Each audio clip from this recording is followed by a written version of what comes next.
Okay ကျွန်တော်ရဲ့တငယ်ချင်းအကောင့်လေးကတော့ Facebook monetization အောင်သွားခဲ့ပြီပေါ့နော်သူ့ကို content monetization setup ကို invite လုပ်ပြီးတော့အဲ့လိုမျိုးပေါ်ပေးတာပေါ့နော်အဲ့ဒါမှကျွန်တော်က monetization လျှောက်ပေးလိုက်တာပေါ့နော်အဲ့လိုမျိုး monetization ရဖို့လျှောက်ဖို့အတွက်ပွင့်အောင်ဘယ်မှာကြည့်ရလဲဆိုတာလေးကိုကျွန်တော်တစ်ချက်ပြောပြပေးမယ်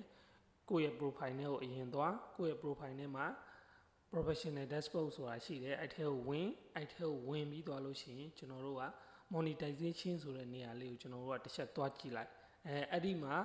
တကယ်လို့ monetization ပွင့်နေပြီဆိုလို့ရှိရင်အမှ monetization setup လုပ်ဖို့အတွက်ကိုအဲ့လိုပေါ်ပေးနေတယ်ပေါ့နော်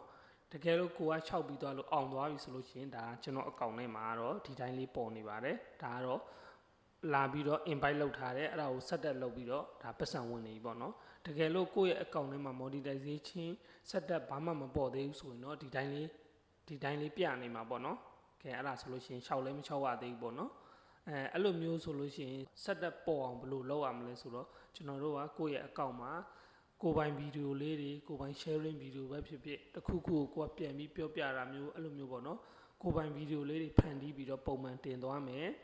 ပြီးလို့ရှိရင်ပုံလေးတွေစာလေးတွေလည်းပုံမှန်တင်သွားမယ်အဲ့ဒါဆိုလို့ရှိရင်ကိုယ့်ရဲ့ account မှာ monetization ပွင့်ဖို့အတွက်ကို Facebook ကနေပြီးတော့ setup invite လုပ်တယ်ပေါ့နော်အဲ့ကြလို့ရှိရင်ကိုကရှောက်လိုက်လို့ရှိရင်ဒါ monetization ရပြီပေါ့နော်အဓိကမှာချင်တာကကြတော့ကိုပိုင်ဗီဒီယိုလေးဖန်တီးပါပုံလေးတွေစာလေးတွေရေးပါပြီးတော့ reel ဗီဒီယိုအတူလေးတွေများများတင်ပေးပါပေါ့နော်